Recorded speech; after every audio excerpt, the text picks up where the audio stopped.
There's a lady wearing blue at the back.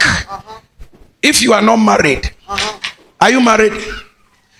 Then get ready for favor. Amen. Because I saw the angel of the Lord tying your forehead with a white cloth. And the angel of the Lord said, God has sent him to bring you favor and victory. Amen. And I asked the angel of the Lord, what is going to happen with this favor and victory? And he said, favor for marriage. So if you are not married, then get ready. 2019, you will get married. Amen. Thank you, Jesus. Today is your first day, right? 2019, get ready for your own marriage. Amen. The man you are going to marry, have you been married before? The man you are going to marry, the man is coming from a broken marriage, but accept him. Because I saw somebody removing his feet from a shoe, and I saw the person walking towards you.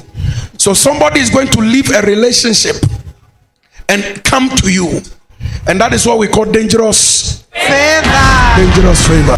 Just here to confirm the testimony.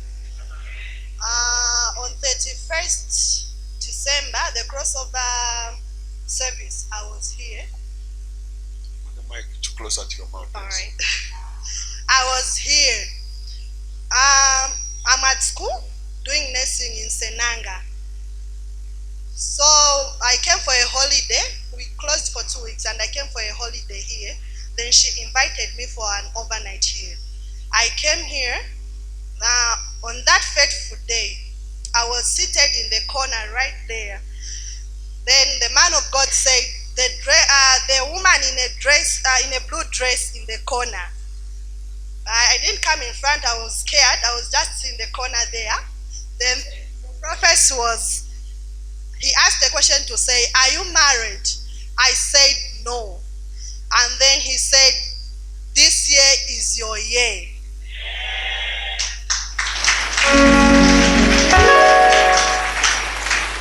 He said a man will come your way. He'll be stepping in 2 shoes, but he'll remove this shoe and step in your shoe. He said a man who come your way, he'll be like he's standing in two, but he remove this shoe and step in your shoe. Meaning he is in a relationship, but he will leave that relationship. Okay, I don't know, you don't understand. It's more like a divorce, something like that. That was what I was trying to mean. Yes. Okay. Yes. So I was confused. I didn't know what he meant by that. I went back. I didn't even stay. Just after that service, I think 2 days from there, I went back to school. January came, February, the months were moving, and I was like, that prophecy is not coming now. I even forgot about it. Lo and behold, on the 4 days holiday, I was like, I need to go somewhere to visit. I can't be in school since it's just 4 days. I just have to go somewhere near just to visit. So I decided to go to see my young sister, the last born in our family. She's in Western Province as well, but in a different district. So I was like, I must go there. Then my friends were like, all along you've been here, but you've not been talking about going that side. What's wrong now? I just don't know, but I just have to go there and see her. Then I was like, no, I just have to go. By then we had made arrangements with my friends to say, no, on this 4 days holiday, we would go to Mongu, the other district, to visit. But I refused. I said, no, I'm going to Sesheke to see my young sister. Lo and behold, I went to Sesheke. I went to a family. We are family friends, but they've taken us as family. That's where I went to visit, to spend my 4 days holiday. First day, second day, we went to the market. Lo and behold,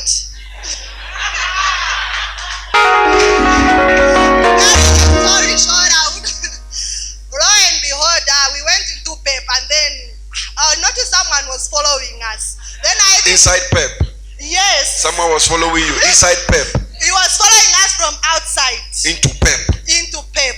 Okay. Then I was at the shoes section. I was checking for shoes, for school shoes. Let me check for school shoes. Then he came. He said, hi. I even told my sister, answer him now. And I moved out from there. I went to the other section. Then he told my sister to say, I want to talk to your sister. Then my sister said, go and talk to her. Then he came, he said, hi again. I said, hello, and I moved again. He followed me. He said, please, may I speak to you? I said, I'm listening. What are your names? By then, I didn't even, I would say, I didn't even think of it to say, no, maybe he is the one or anything. I wasn't even ready for a relationship. So now we started communicating. I went back to school. Then one night I was sleeping. The following morning I woke up when I was on my way going to class. And then I remembered the prophecy Papa gave to me. And then I was like, could it be the one? Then I was like, why? Why did I think of the prophecy now? I mean, a lot of men have been approaching. He's not the only one to approach. But why did I think of the prophecy now that I've thought of him? So I thought very hard. I even went back to the hostel. I went back to the hostel and called my friend. Do you remember that prophecy I told you about? She said, yes, I think it has come to pass. And then she said, you are joking. How many men have come your way? And they're like, this one is different. Like, I've not been thinking of that prophecy, but today when I thought of him in the morning when I was going to class, I remembered that prophecy Papa said. I think he's the one. She said, we'll see. 4 months later, he prepared a party, a surprise party. I didn't know about it. He invited my friends from school. I didn't know about it. Then he told me to say there was going to be a birthday party for a friend. When I went there, I found my friends on Sunday. I found my friends were that side. I was like, what's happening? You guys are here. So as the party was going on, then we went to a certain section. Then they said, let's all face this side. We faced that. It was like we were playing a game. Lo and behold, when I turned back, I saw someone was kneeling behind me.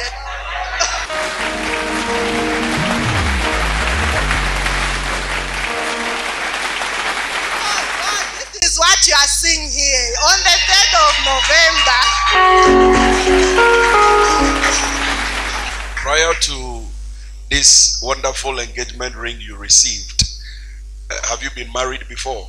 No. You've never been married before? No. And were you going through series of disappointments in relationships? Very much. Very much. Yes. But after the prophecy, this one came and he hasn't left since. No. And he has engaged you. Yes, and he said you'll never leave. He's telling you the truth. He will never leave. He will never leave. When is the wedding? That one he has left it up to me. Because to decide. With him, what he wanted was this December shouldn't pass. But then because of our schedule in school and everything, I was like, no, you can still marry and still be in school. Yes, I know. Don't waste time, don't waste time. So I said, no, let me go home. Then when I come back, I'll come with the final answer. I said, we shouldn't be too late. You shouldn't make me wait too much. At least by mid-year 2020, we must get married. By February, you should get married.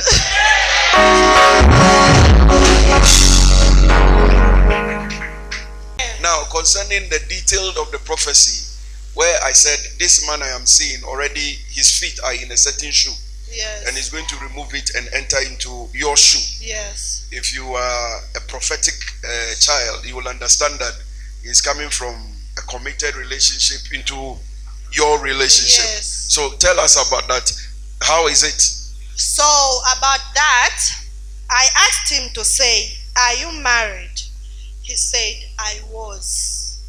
But the relationship wasn't going on well. So I decided to leave. Then I said, that brought a lot of doubts in me. You? Yes. Before everything happened, before the engagement and the thing, that brought a lot of doubts in me. I was like, okay, if he says he was in a relationship, because previously the relationship that I was, it was the similar case. So I was like, then let me just lose hope. Then this is not going to work out again. But he said, don't lose hope. Me have made up my mind. I want you. And God has said I should marry you. I want you. I've made up my mind that I want you. I'm not lying to you. I'm telling you the truth that have left that one and I'm now committed to you. I didn't believe it until I spoke to his mother and the relatives. That is the ones who confirmed it to me. Amen. Amen. Amen. This one. Okay, her worry is she hasn't told her dad yet about the whole thing because of the recent relationship that she had. The previous relationship. Okay. So her dad said, "I don't want anything to do with guys. So just focus." Will on the father marry her himself? So she's scared of telling him about the whole thing. No, this one you don't need to be scared because this is God. Yes, that's what I was telling her. So that's her fear. This is God. Whether the father will get upset now or whatever, he will eventually accept it. Because this one is so divine. Okay, give her the microphone. Let me ask her a question. Before I give you that prophecy, did you communicate with me via social media or text message? No, that was my first time coming this church, and that was the first time that I even saw this church. And have you seen me and spoken to me one-on-one before, prior to when I prophesied? No. I just prophesied after the service. I didn't even speak to you and you left. And I left. That was it. Yes, I only arrived it is yesterday. not me who went to Sirenge and Pep to connect that. It is God. Sesheke. Yes. It is God. So with your father issue, you are wasting time. Go and tell your father, man. Tell him from the prophecy. Tell your father from the prophecy. 31st December 2018, what the man of God told you. After the man of God spoke to you, 4 months later, you met this guy. November, he has you. Father cannot fight it. In fact, he will be very happy. Amen. That this relationship was initiated by God himself. Amen. Jam your hands together for my God.